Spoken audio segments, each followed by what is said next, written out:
नमस्कार सभी को। दोस्तों, आज की इस वीडियो में हम करेंगे comparison, actually bold comparison, Indira Gandhi और नरेंद्र मोदी की लीडरशिप स्टाइल, उनकी अथॉरिटेरियन टेंडेंसी और इंडियन डेमोक्रेसी पर इसका जो डीप इम्पैक्ट पड़ा है इमरजेंसी से लेके आज तक की जो क्रीपिंग अथॉरिटेरियनिज्म और मेजॉरिटेरियनिज्म का प्रभाव है, इससे क्या कुछ बदल गया, क्या बना, क्या बिगड़ा, ये सब कुछ आज की इस वीडियो में हम डिस्कस करेंगे।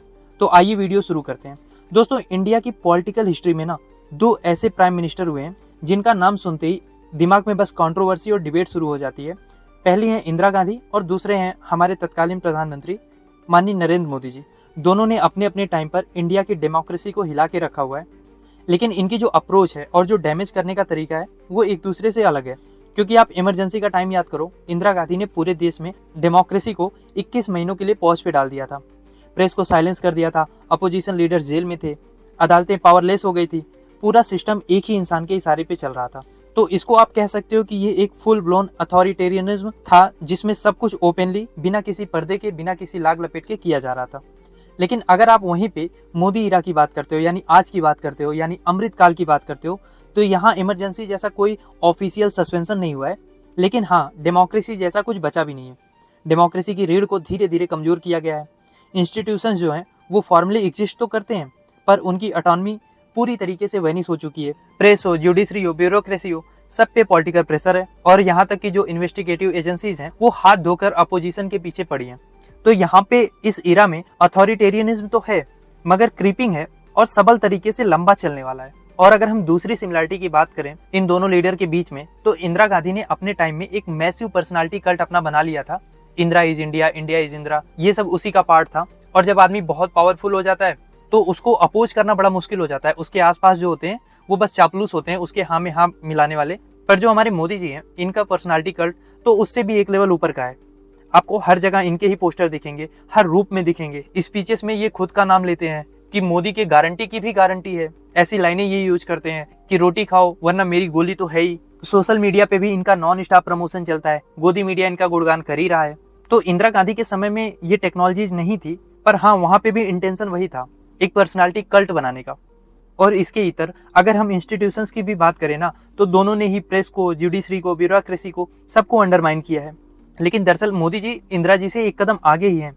उन्होंने आर्मी और आरबीआई जैसे अनटच्ड इंस्टीट्यूशंस जो हैं उनको भी अब पॉलिटिसाइज कर दिया है। दोनों के डिसीजन मेकिंग स्टाइल भी सेम है, यूनिलेटरल। कैबिनेट में कंसल्टेशन कम होती है, बस एक या दो जो बहुत करीबी एडवाइजर हैं उन्हीं की सब चलती है।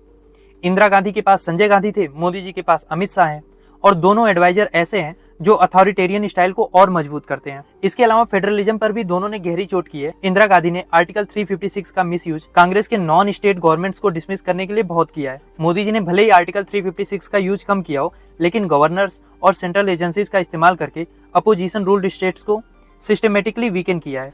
सब कुछ सेंटर के कंट्रोल में हो, सब कुछ अपने कंट्रोल में हो, ये करने के चक्कर में फेडरलिज्म को बहुत वीक किया गया है। और इसके अलावा जो हाइपर नेशनलिज्म है, दोनों ने अपने अपोनेंट्स को एंटी नेशनल बताकर डीलेजिटिमाइट किया है। इंदिरा गांधी ने जेपी नारायण को वेस्टर्न स्टूज कहा था, और वहीं जो मोदी का इकोसिस्टम है वो राहुल गांधी को फॉरेन एजेंट बताता है। दोनों के समय में डिबेट आइडियोलॉजी या पॉलिसी पर नहीं होती, बल्कि अपोनेंट की लॉयल्टी पर आके अटक जाती है। लेकिन आपको जितनी सिमिलरिटी देखने को मिलेगी, उतने ही डिफरेंस भी आपको देखने को मिलेंगे। इंदिरा गांधी तानाशाहियत के बावजूद कॉन्स्टिट्यूशनली प्लूरलिस्टिक थी। मुस्लिम, सिख, क्रिश्चियन सबको इक्वल सिटीजन मानती थी। उनके टाइम में बहुत सारे मुस्लिम चीफ मिनिस्टर भी थे। सिख बॉडीगार्ड्स को उन्होंने नहीं हटाया, जबकि उनकी सिक्योरिटी को थ्रेट था। लेकिन मोदी इरा में आपको मेजोरिटेरियनिज्म ओपनली दिखेगा।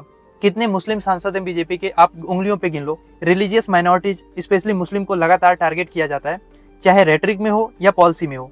मॉब लिंचिंग से लेके बुलडोजर पॉलिटिक्स, एनआरसी, सीए, सबका फोकस बस एक कम्युनिटी पर होता है, क्योंकि पोलराइजेशन इनकी पॉलिटिक्स को सूट करता है। इसके अलावा लैंग्वेज पॉलिटिक्स भी दोनों नेताओं की अलग थी। इंदिरा गांधी ने लिंग्विस्टिक प्लूरलिज्म को रिस्पेक्ट किया, हिंदी को इंपोज करने के खिलाफ थी वो, इंग्लिश को एक को ऑफिशियल लैंग्वेज की तरह यूज किया है। वहीं मोदी गवर्नमेंट हिंदी को नेशनल आइडेंटिटी बनाने पर जोर देती है, साउथ इंडियन लैंग्वेजेस को साइडलाइन करने की कोशिश होती है। अब सवाल ये उठता है कि किसने डेमोक्रेसी को ज्यादा डीप और लॉन्ग लास्टिंग डैमेज पहुंचाया है। तो देखिए, इंदिरा गांधी का जो इमरजेंसी था वो शॉर्ट पीरियड के लिए था और ओपन था, और जब इमरजेंसी हटी तो इंस्टीट्यूशंस रिकवर कर गए। लेकिन मोदी जी का जो अथॉरिटेरियनिज्म है वो स्लो है, स्टेडी है, और शायद दशकों तक आप इसका असर फील करोगे। मोदी जी की जो पॉलिटिक्स है वो मेजोरिटेरियनिज्म और अथॉरिटेरियनिज्म का फ्यूजन है, इनका मिक्सअप है, जो इंडिया के सोशल फैब्रिक के लिए सबसे ज्यादा खतरनाक है। आज की डेट में आप जितने भी ग्लोबल डेमोक्रेसी के इंडेक्सेस हैं उसमें देखोगे तो आपको पता चलेगा कि इंडिया को पार्टली फ्री या इलेक्टोरल ऑटोक्रेसी के रूप में देखा जा रहा है। फ्रीडम ऑफ एक्सप्रेशन बची तो है मगर वो सिक्योरिटी चली जा रही है। इंस्टीट्यूशनल फॉर्मली एग्जिस्ट तो करते हैं मगर उनकी ऑटोनॉमी खत्म होती चली जा रही है।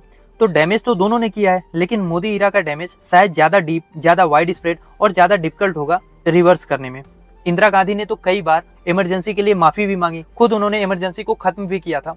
पर मोदी इरा में तो आप सवाल भी नहीं पूछ सकते हो, 0% जवाबदेही ये गवर्नमेंट लेती है, तो माफी का तो कोई सवाल ही नहीं उठता। तो ये एक छोटा सा कंपैरिजन था दोनों नेताओं के बीच में। बाय द वे, आप क्या सोचते हो इस बारे में?